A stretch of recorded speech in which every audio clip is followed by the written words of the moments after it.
All right, everyone. Welcome to our live session today. Our previous live session, we talked about the osteology of the upper limb. So we actually talked about the anatomy of the bones of the upper limb. We talked about the clavicle. We talked about the scapula. We talked about the humerus.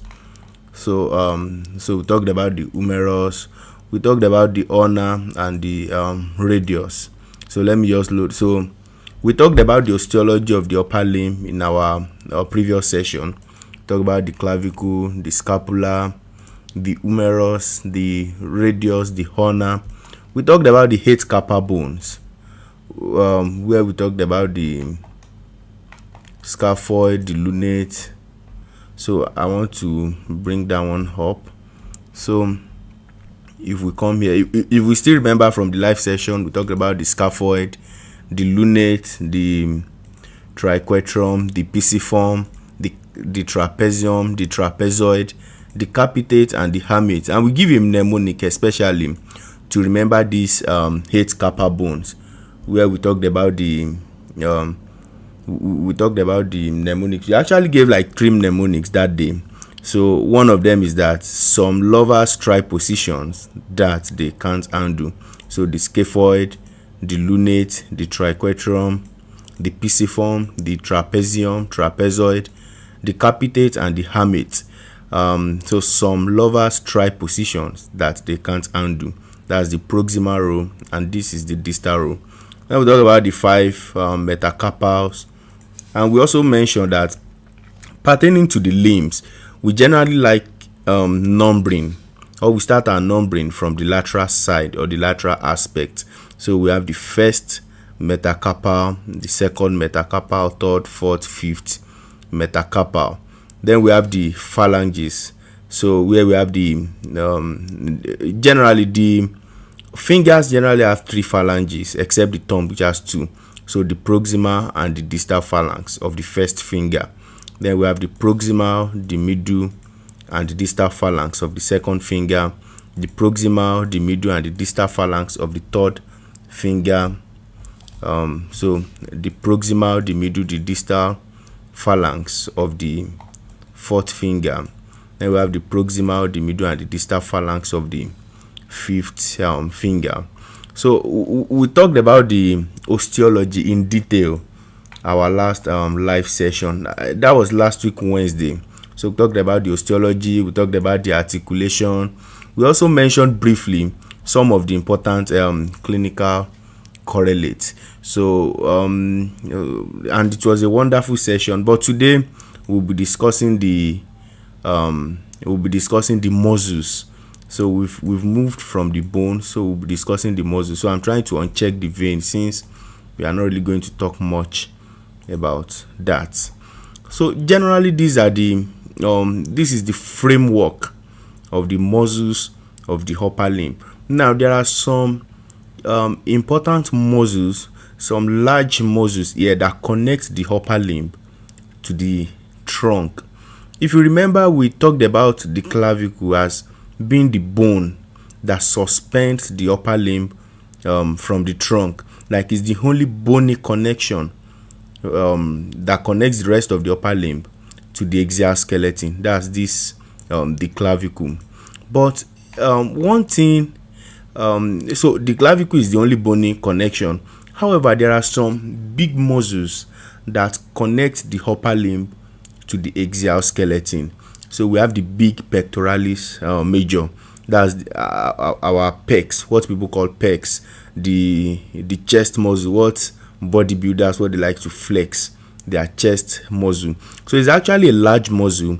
So it suspends the upper limb from the trunk. We also have the trapezius, what people call the traps. So the trapezius is also another important muscle that connects the free upper limb to the axial skeleton. Another big and important muscle that also does that function is the latissimus dorsi. So we have the latissimus dorsi, we have the trapezius, we have the pectoralis major. But today we won't be talking about those muscles because for for learning sake, I tend to group them under muscles of the trunk. So when we are talking about the chest wall, we will talk about the pectoralis major, the latissimus dorsi, and when we talked about the neck muscles, we actually mentioned something about the trapezius muscle. So but today we'll be talking about the muscles of the upper limb proper, that is the muscles of the free upper limb. That's what we'll be talking about currently in this live session. So we won't be talking about the pectoralis major, the latissimus dorsi, or the trapezius muscle. So we just focus on the free muscles of the upper limb. So for convenience sake, we've grouped the muscles of the upper limb into different segments. For convenience sake, we've grouped them into different segments. For example, we have the muscles in this region. So the muscles in this region, generally, this, I hope you can follow my 3D cursor. Let me see. Okay, my 3D cursor is showing. So I hope we can actually follow my 3D cursor to see how it's going to. So because I will actually be talking about something, I'll be showing them with this 3D cursor. I won't be opportune to highlight or make some notations. I won't be able to take notes on this interface, so I will only be able to demonstrate some of this stuff. So basically, we can group the muscles of the upper limb into the 4 regions of the upper limb. So we have the shoulder. So we have the muscles of the shoulder. We'll talk about the muscles of the shoulder. We have the arm. We'll talk about the muscles of the arm. We'll talk about the muscles of the forearm. That's the region between the elbow and the wrist. So we said if we remember in our last session, we tried to clarify the common misconception about the upper limb and the arm. So generally, laymen tends to refer to the free. So all this structure you are seeing here, we see a lot of people will refer to it as the arm. They will say my arm is paining me, to refer to all the arm. However, professionally speaking, if we are talking in strict anatomical terms, the arm is the region between the shoulder and the elbow. So this region is the arm, while the region between the elbow and the wrist is known as the forearm. So we have the arm, we have the forearm. So we have the muscles of the arm, we have the muscles of the forearm, then we have the muscles of the hand. So basically, we can categorize the muscles of the upper limb into those 4 distinct anatomical regions, and it's actually good if we use that method, because it's going to make our work easier. So we're able to break the muscles down into distinct region, and then we'll talk about each of them.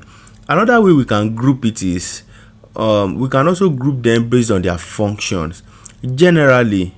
So if we look at the upper limb from the side like this, so this is the anterior portion and this is the posterior portion. Now the anterior portion generally flexes the upper limb. So it is different from the lower limb, because during embryology there is opposite rotation. When the lower limb is developing, it rotates in opposite direction to the development of the upper limb. So this means in the upper limb, flexion is anterior, but in the lower limb is opposite. So movement in the anterior plane in the lower limb will be extension. So for example, now when you bend your knee, that is flexion, but when you straighten your knee, that is extension. Now in the upper limb, when you bend your elbow, when you bend your elbow, you bend it forwards in this direction. So if we trace my 3D cursor, if you bend your elbow, you bend in this direction, but the opposite is for the knee. If you bend your knee, it moves posteriorly. So generally, muscles in the anterior compartment of the upper limb, they are known as flexors. For example, this big muscle here, the biceps brachii, is a flexor. This muscle here is a flexor.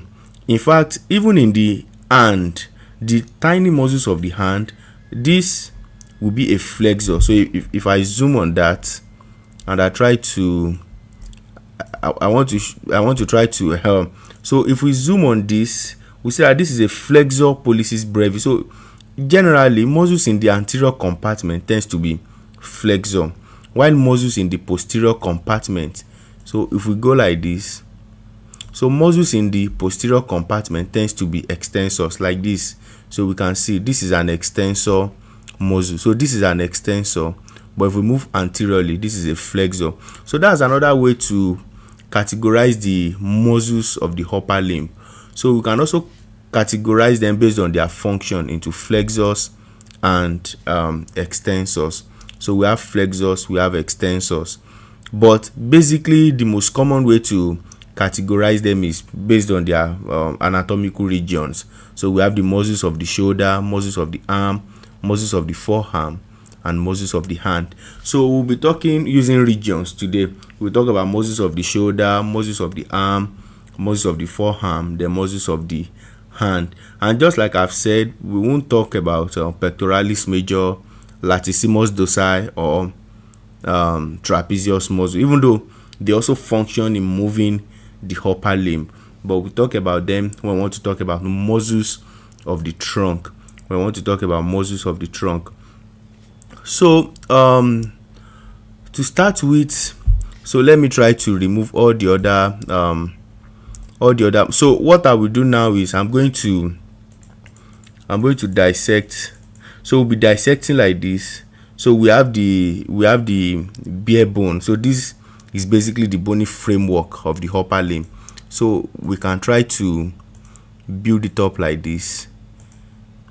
So the first muscle we'll be isolating is the subscapularis muscle. So this is the subscapularis muscle. So as we can see, the subscapularis muscle originates from the, so let me try to hide it. So if we see,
origin doesn't move, while the insertion is. Since the subscapularis muscle originates from the subscapular fossa, so it's not going to act on the scapula, it's not going to move the scapula, but since it inserts onto the humerus, so it's going to like move the humerus. So it's going to move this proximal portion.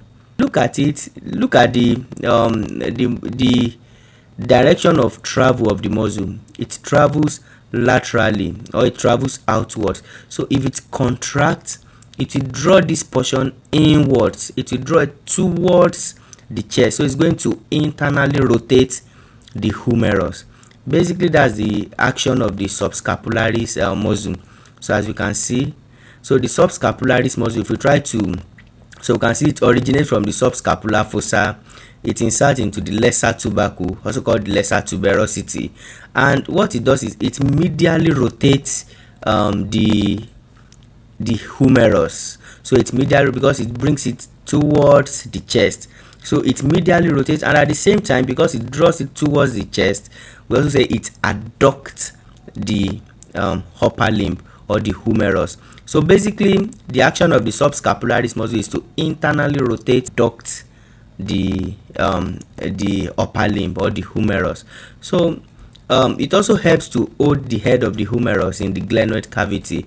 Remember we mentioned something about the shoulder joint, that the head of the humerus is about 4 times as large as the glenoid cavity, which means the ligaments and the muscles that surrounds this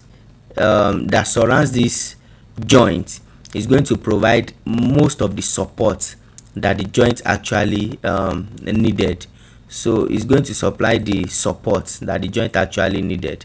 So we have the subscapularis muscle, which originates from the subscapular fossa, insert into the lesser tubercle, and it helps to internally rotate and adduct the humerus or the arm, and it also helps to stabilize the shoulder joint. In fact, the subscapularis muscle is 1/4 of the muscles we call the rotator cuff muscles. So we'll talk about the other part of the rotator cuff muscle after this subscapularis muscle.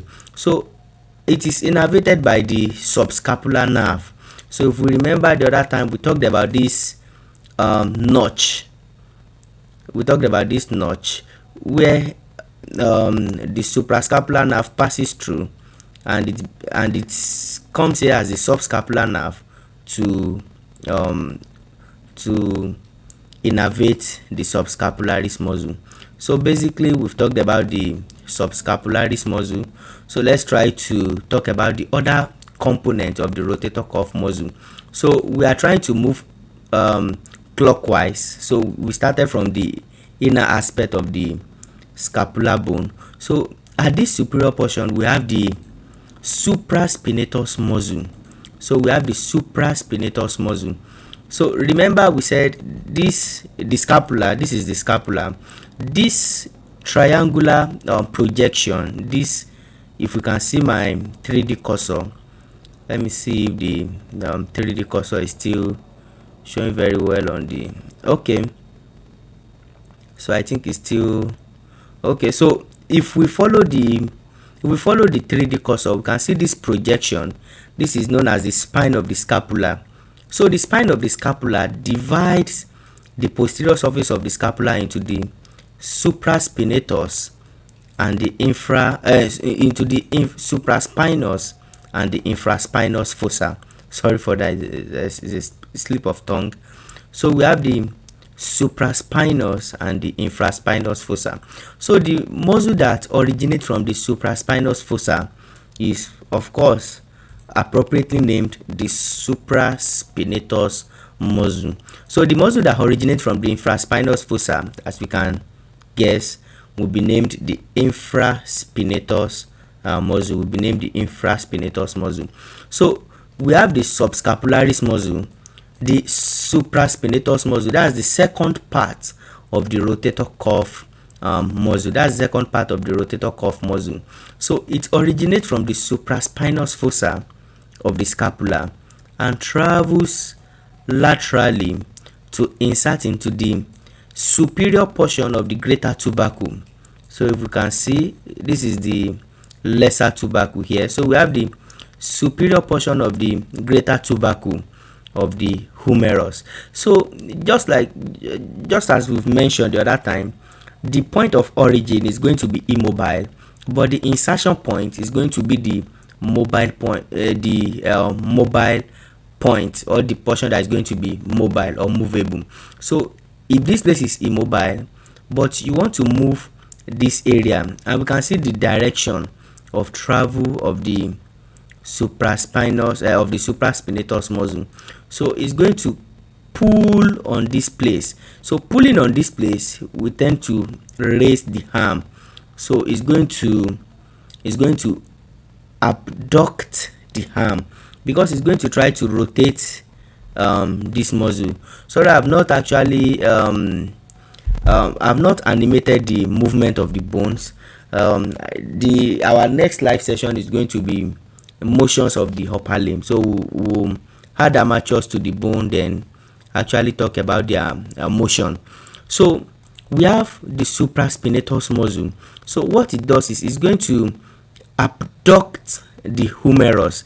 That's the main in fact what it does is it initiates arm abduction. It is the one that initiates arm abduction. Actually, the major abductor of the arm is going to be the deltoid muscle. But what initiates the first 15 degrees, from 0 degrees to 15 degrees, is going to be the supraspinatus muscle, and it is innervated by the suprascapular nerve. Remember, as the suprascapular nerve is traveling to pass through the suprascapular notch, so it's going to innervate the supraspinatus muscle.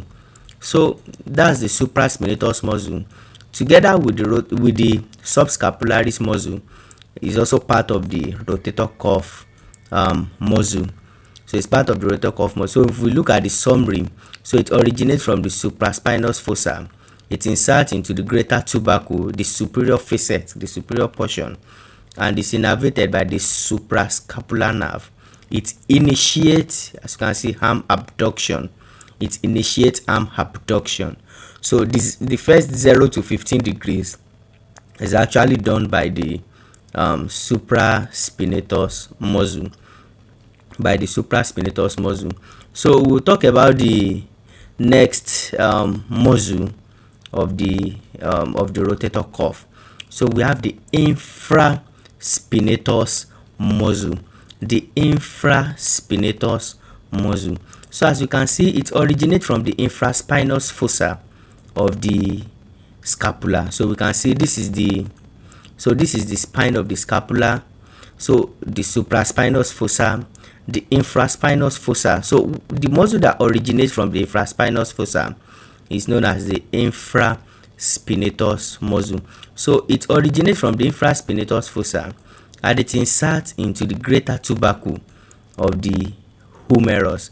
It originates from the infraspinous fossa and inserts into the greater tubercle of the humerus. So its action is majorly to externally rotate the arm. So if we look at it, remember we see that the subscapularis muscle and the infraspinatus muscle, they're kind of like opposites. This one travels anteriorly, hence it draws the humeral inward, and it rotates it inward like this. While the infraspinatus muscle, we tend to rotate it outward. It will rotate it in this direction, but it will also adduct the arm since it's moving outwardly. So it's going to draw the head of the humerus inward, which is called adduction. So if we look at the summary, the infraspinous fossa, it inserts into the greater tubercle just below the insertion point of the supraspinatus muscle. Just below the insertion point of the infraspinatus, that's the middle portion. So the inferior portion will be the fourth member of the rotator cuff muscle, which we'll talk about.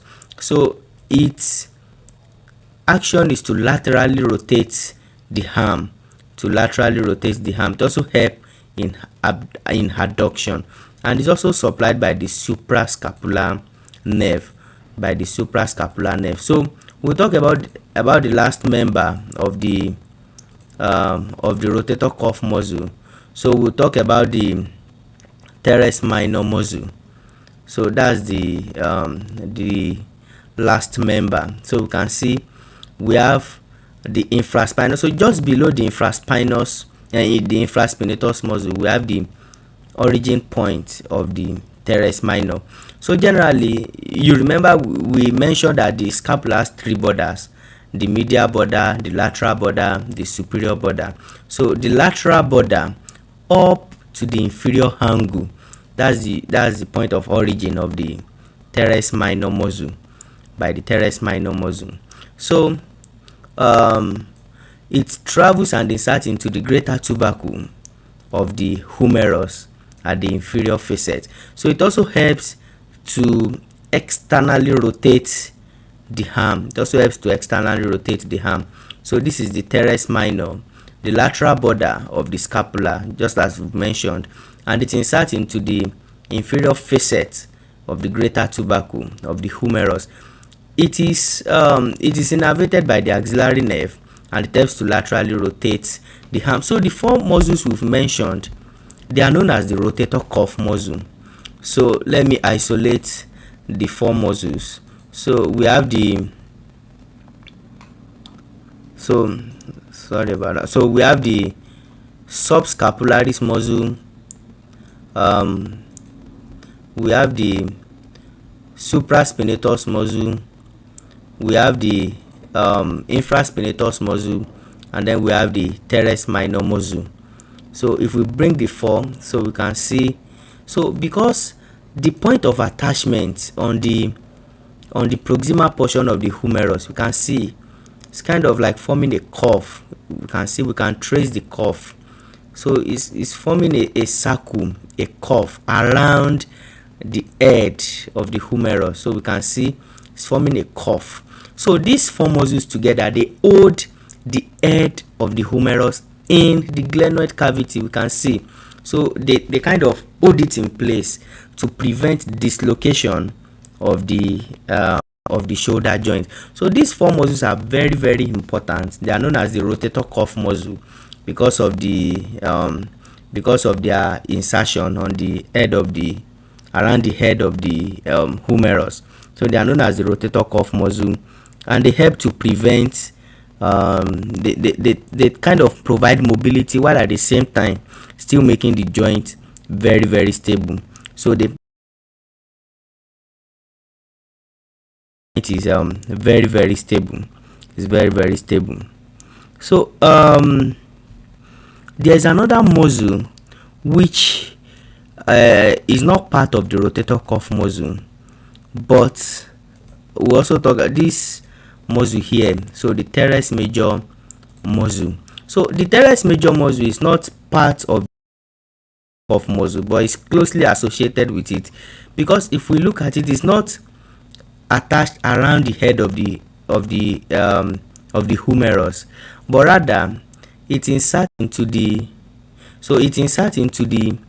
around the surgical neck. It inserts around the surgical neck. Now if we follow the crest of the lesser tubercle downwards around this point, this is the point of attachment of the teres major. If we follow the crest of the greater tubercle point of the pectoralis major, which we said we'll not talk about today. So in between we have the insertion point of the latissimus dorsi. So it is not actually associated with the head of the humerus, so it is not part of the rotator cuff muscle, but as you can see, it also originates from the scapula. In fact, all these muscles, they are regarded to as the scapulo-humeral muscles. They are regarded to as the scapulo-humeral muscles. They are the muscles of the shoulder joint together with the deltoid, which we'll talk about next. So because they originate from the inner crest of the crest of the lesser tubercle of the humerus, just medial to the insertion point of the latissimus dorsi. In fact, there is a mnemonic we also use to remember those insertion points. We say lady between two majors. So we have the teres major on the medial side, we have the pectoralis major on the lateral side, and we have the latissimus dorsi, which is the lady in between those muscles. So we call it the lady between two major. We call it the lady between two major. So so basically that's the teres major muscle. So it originates from the inferior angle of the scapula, insert into the medial lip of the intertubercular groove, and what it does is it adducts, because it originates from the scapula and inserts on the humerus, so it brings it inwards. So it adducts, and it also helps to medially rotate because it inserts into the anterior portion, so it rotates it medially. So it rotates the humerus medially, and it adducts the humerus. So it adducts and medially rotates the arm. It is also supplied by the subscapular nerve. So if we check the summary, so the inferior angle of the scapula, the crest of the lesser tubercle, and it inserts into it's adducts, just like adducts and medially rotates the arm. So that's the summary of the teres major muscle. So if we try to if we try to highlight those 5 muscles, so we have the rotator cuff, that's the teres minor, the infraspinatus, supraspinatus, we have the subscapularis, then we have the teres major. So basically these are the five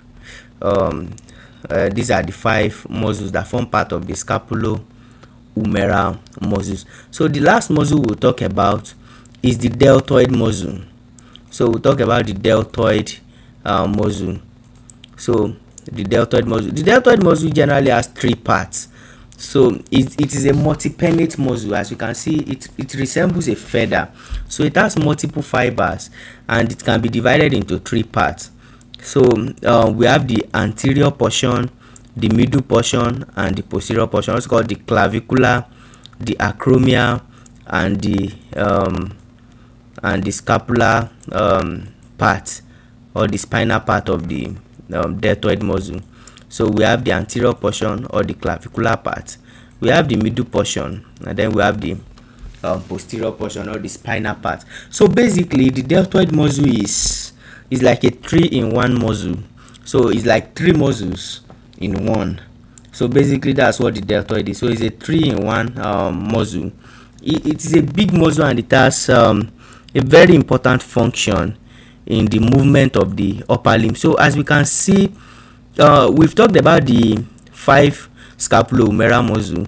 The deltoid is also part of the scapulohumeral muscle, but it also originates from the clavicle. So we can see it originates from the lateral third of the clavicle. We can see the lateral 1/3 of the clavicle. In fact, that is the point of origin of the clavicular part. That's why it is called the clavicular part of the deltoid.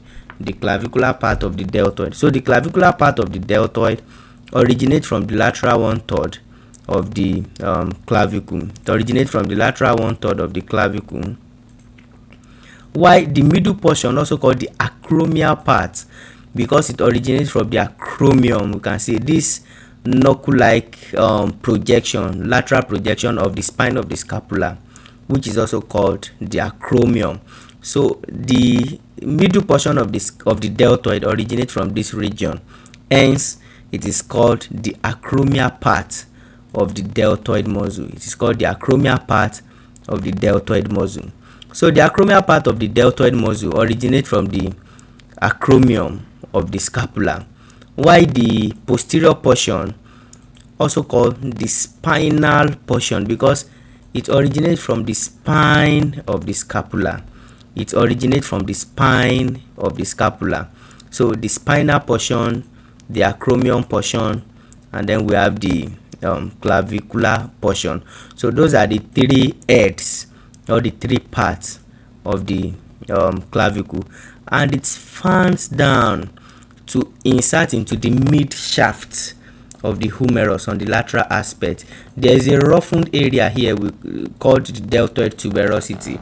Remember we talked about this last week when we said anytime we hear tuberosity, tubercle, what it majorly does is to increase the surface area of that particular part of the bone, so that a muscle can insert into that portion. So anytime we see tuberosity, anytime we see tubercles, we should just know that most likely a muscle or sometimes a ligament actually inserts into that particular portion. So the mid portion of the humerus has a roughened area on the lateral aspect, which is called the deltoid tuberosity. So that's the point of insertion of the deltoid. That's the point of insertion of the deltoid. So we are not showing animation of the movement today, but our next live session we will talk about the movement. We will show, or will animate the movement of these muscles, so that the illustration will be much more better than this. So we have the clavicular part of the deltoid, the acromial part of the deltoid, and the spinal part of the deltoid. So because the acromial part of the deltoid, remember I said the origin does not move, but the insertion will move. So we can see is anterior, And remember we mentioned that muscles in the anterior compartment tends to flex. So the anterior portion of the deltoid, also called the clavicular portion, is going to flex the shoulder. Because it's in the anterior compartment, while the posterior portion, the spinal part, because it's in the posterior compartment, is going to extend the shoulder. While the middle portion, which is the acromion portion, because it's lateral, is going to abduct. The shoulder. Remember we talked about it the other time that the supraspinatus muscle initiates arm abduction from about 0 to 15 degrees. So the deltoid muscle is the one that does majority of the abduction.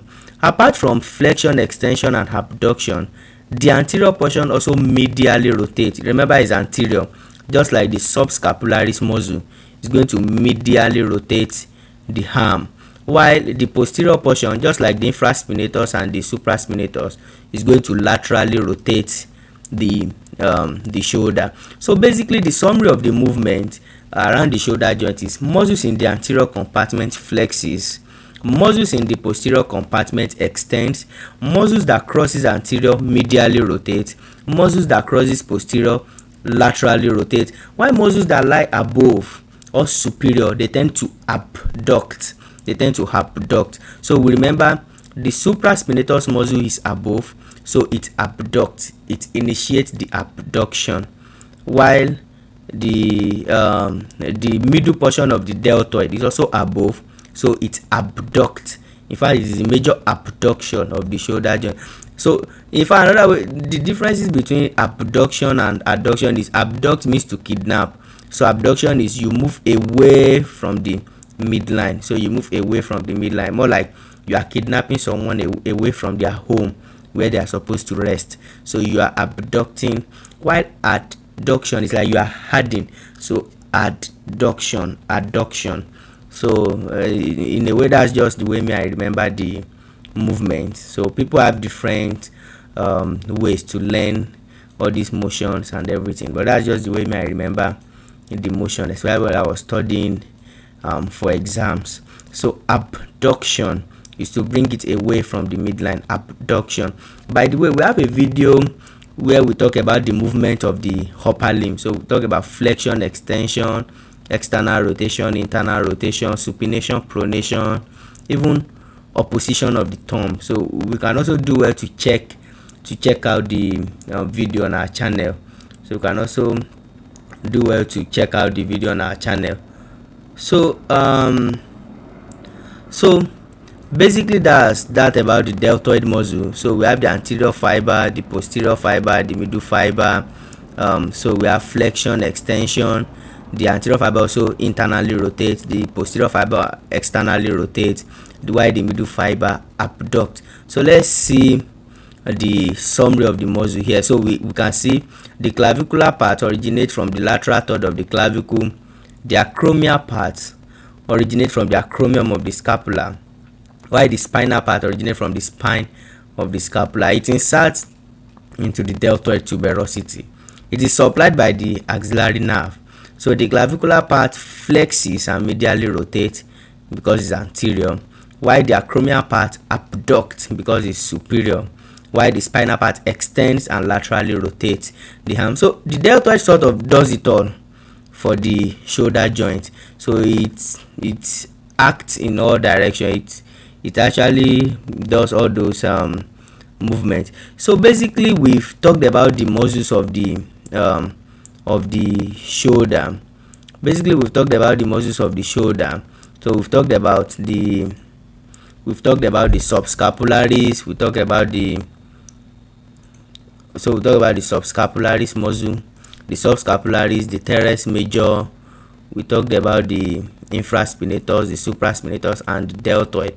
So now we'll move to the muscles of the arm. So we'll start from this muscle here.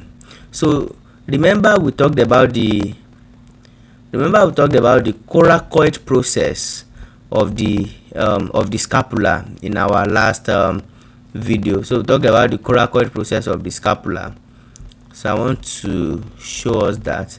So this portion of the scapula here, this portion is known as the coracoid process. This knuckle-like projection, this is the coracoid process. So a muscle actually originates, not a single muscle, two muscles actually originates there, but we'll talk about this small one at first.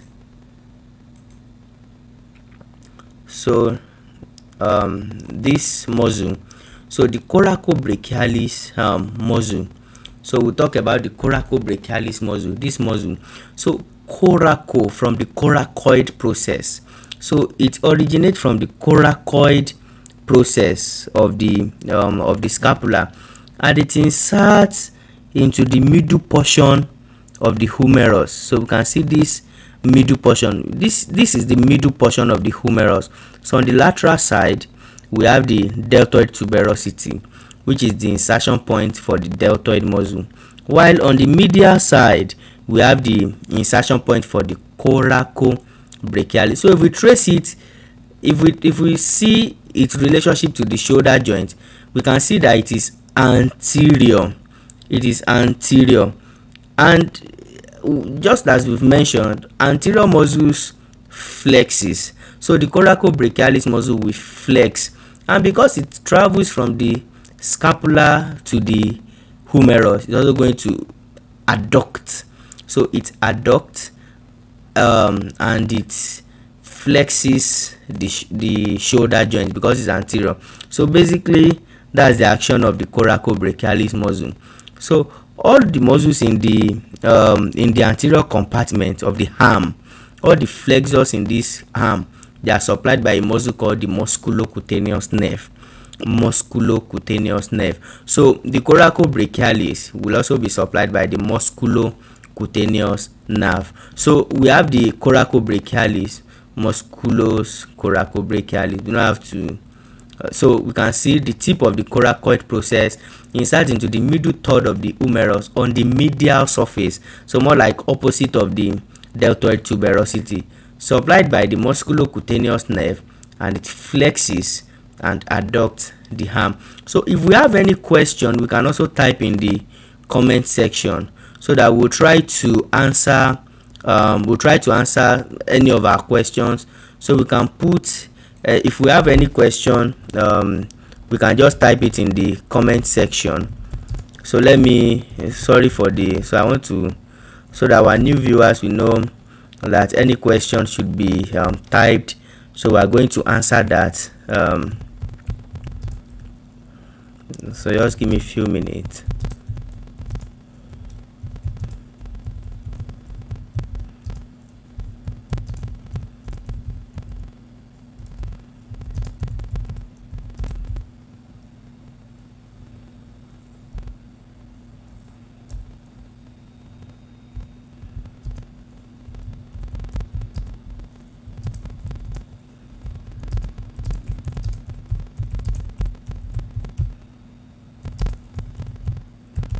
So if anybody have any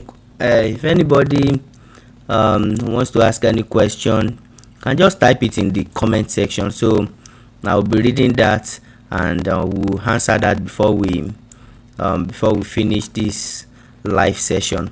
So we talk about the coracobrachialis muscle. So basically that's the summary of the coracobrachialis muscle. So the other muscle from this is the short head of biceps brachii. So the biceps brachii is another muscle in the anterior compartment of the arm. If we see, you can see it's in the anterior compartment of the arm.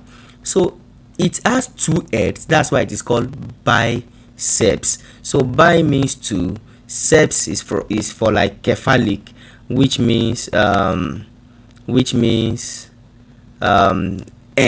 cephalic.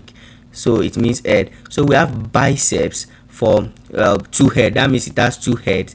So basically, there is two head of biceps. We have the short head and the long head, because if we trace it, we have the long head and then this one is shorter. So at the tip of the coracoid process, remember at this point we have the short head of biceps brachii. So this is the short head of biceps brachii. So it originates from the tip of the coracoid process, then travels downwards into the middle portion of the arm, then fuses with the long head to form the belly. So we have the belly, we have the head.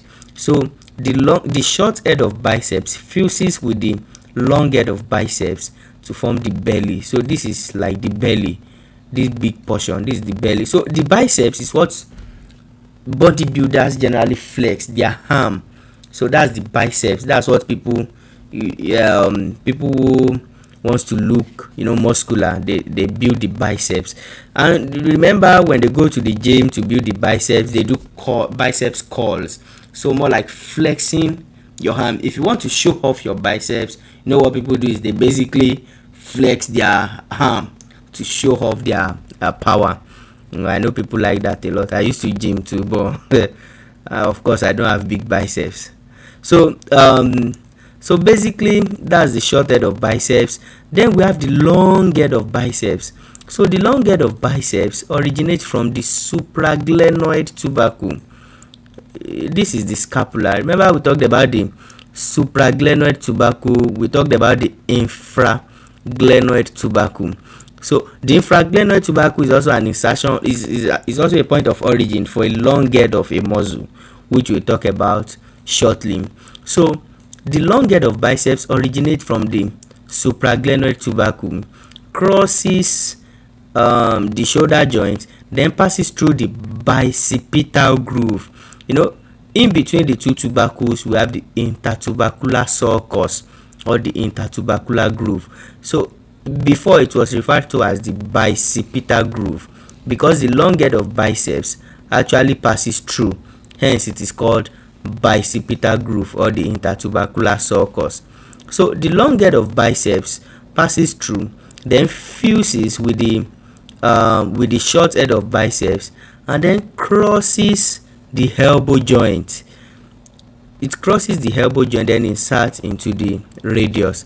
Now a muscle generally acts, any joint crossed by a muscle, the muscle acts across that joint. So we can see the coracobrachialis, for example, it crosses the shoulder joint, hence it acts across the shoulder joint, it flexes the shoulder joint. But if we look at it, we can see that the biceps is actually crossing two joints. We can see the long head and the short head crosses the shoulder joint, then it crosses the elbow joint, hence it acts across the two joints. So it acts across the two joints, across the shoulder joint. It also acts across the elbow joint because it also crosses the elbow joint. In fact, not only that, in fact, the proximal radioulnar joint is also crosses it a little bit, which is why it also helps in rotation of the forearm. So the biceps brachii kind of does a lot of things. In fact, you remember, it is a muscle in the anterior compartment, so it flexes the shoulder. It is a muscle in the anterior compartment, it crosses anteriorly to the elbow, hence it flexes the elbow. And it is also a supinator muscle, so it also helps to supinate the forearm. So the biceps kind of does those three things. Because it crosses the shoulder, it flexes the shoulder. Because it crosses the elbow, it flexes the elbow. And because it inserts on the radius, so it's also going to, muscles that generally insert on the radius from the arm, they tend to supinate or pronate. So we'll talk about those ones when we talk about muscles of the forearm. So the biceps brachii also supinates the arm, but it's going to do it weakly. It's like jack of all trades, master of none. So in fact, it is not, even though people flex their biceps, they show off their biceps, but the biceps is not the major flexor of the elbow joint. So our next muscle will be the one to do that.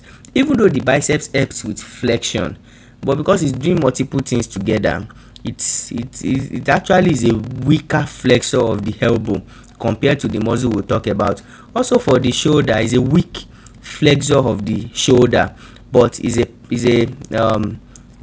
one of the major supinator of the forearm.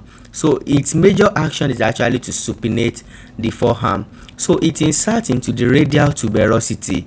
While we can see this this fan like this connective tissue that more like fan out. So this is known as the bicipital aponeurosis. The bicipital aponeurosis. So it kind of inserts into the fascia of the forearm. So it inserts into the fascial of the forearm. So that's the action of the biceps muscle. So let's see the summary of the biceps brachii. So the long head originates from the supraglenoid tubercle, while the short head originates from the tip of the scapula. It inserts into the radial tuberosity and this fan-like projection called the bicipital aponeurosis, which it inserts into the deep fascia of the forearm.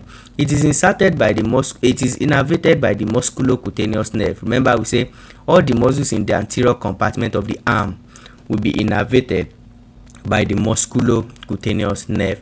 So it flexes the forearm, it supinates the forearm, it flexes the arm, and it also stabilizes the head of the humerus during abduction.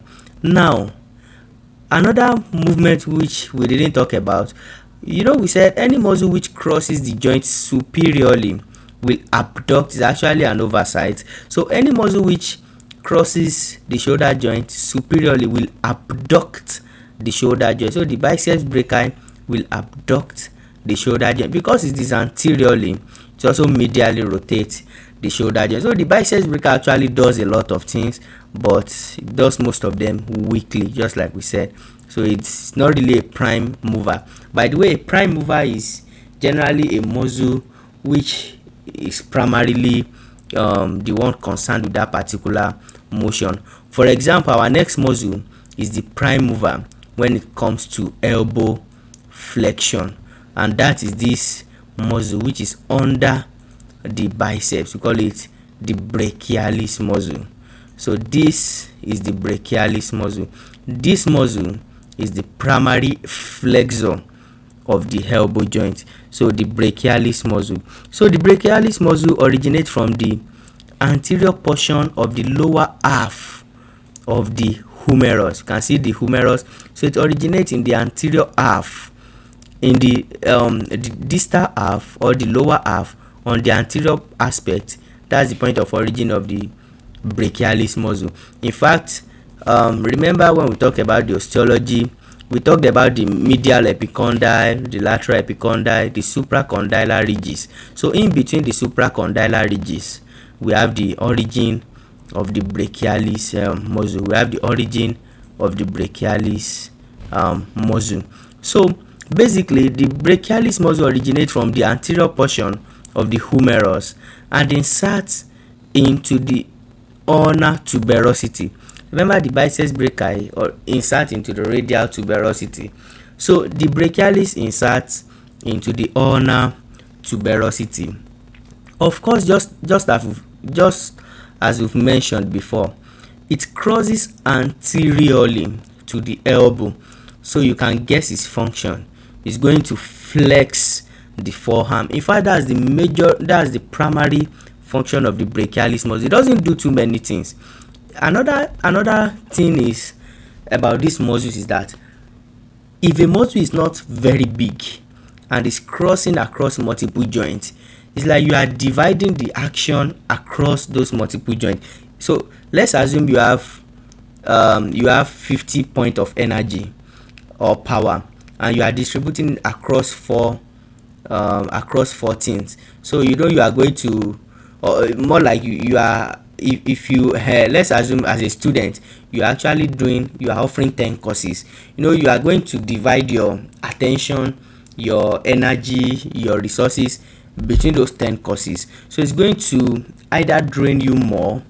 So it's either you put in more effort, but if you are putting the same effort as you put in when you are offering 2 courses, that means most likely your grade in the 10 courses is going to reduce. So basically the same thing happens to muscles. So the biceps breaker is doing crossing the shoulder joint, crossing the elbow joint, abducting, flexing, supinating. So it's going to be weak, but this brachialis muscle crosses the elbow joint alone. So it basically flexes the elbow. Remember, the elbow joint is a hinge joint. It doesn't rotate, it doesn't abduct, it doesn't adduct. What it does is just flexion and extension. So the brachialis is picking the flexion part, so it's going to do it powerfully. So the primary flexor of the elbow joint is the brachialis muscle. So the primary flexor of the elbow joint is the brachialis muscle. So we can see it originates from the distal half of the anterior surface of the humerus. Because we are not talking about the intermuscular septum or the intermuscular septum. We have the skin, then in between the skin and the bone we have a septum that divides the compartment into anterior and posterior compartment. So the brachialis muscle also originates from those septum because it's a big muscle actually. So it also originates from the intermuscular septum, and it inserts into the ulnar tuberosity and the coronoid process. It is majorly innervated by the musculo-cutaneous nerve, although there is also some supply by the radial nerve, but majorly by the musculo-cutaneous nerve. And as you can see, the major action is to flex the elbow. So we've talked about the anterior compartment of the arm. So if we have any question concerning the arm, the scapulohumeral muscle so far, I think we can ask. So I'm trying to check if there's any comment concerning that already, which I can't see any comment yet. So we'll continue. So let's talk about the posterior compartment of the arm. So we'll talk about the posterior compartment of the arm. So the posterior compartment of the arm has only one muscle. It has only one muscle, and that, ladies and gentlemen, is the triceps brachii. The triceps brachii. Triceps because it has three heads. It has a long head, it has a lateral head, it has a medial head. So we can see the long head originating from the infraglenoid tubercle. So the long head originates from the infraglenoid tubercle, while the lateral head originates from, it actually originates from I want to select the humerus, sorry for that. So I want to show us the radial groove. We've talked about it in the osteology, but so that we can appreciate it much better. So we have the humerus. This is the posterior surface of the humerus. This is the olecranon fossa. This is the trochlea. So we have the radial groove here. So above the radial groove is the origin of the lateral head, while below the radial groove is the origin of the medial head. So I'm going to show us the triceps brachii again, so we can see. So we have the long head at this point. So this is the long head. Then we have the lateral head. So we have the medial head, which is below them, and these three head converge into this tendon that inserts into the olecranon process of the ulna. So they all insert into the olecranon process of the ulna. So because it is posterior, we can guess its action. Its action is to extend the elbow joint, but we can also see the lateral head actually crosses the shoulder joint because it moves from the scapula to the humerus. So the lateral head can also help with extension of the shoulder joint. So in fact we can see in the summary. So we have the long head from the infraglenoid tubercle, the lateral head from the humerus, posterior or superior to the radial groove, while the medial head will be inferior to the radial groove. It inserts into the olecranon process of the ulna.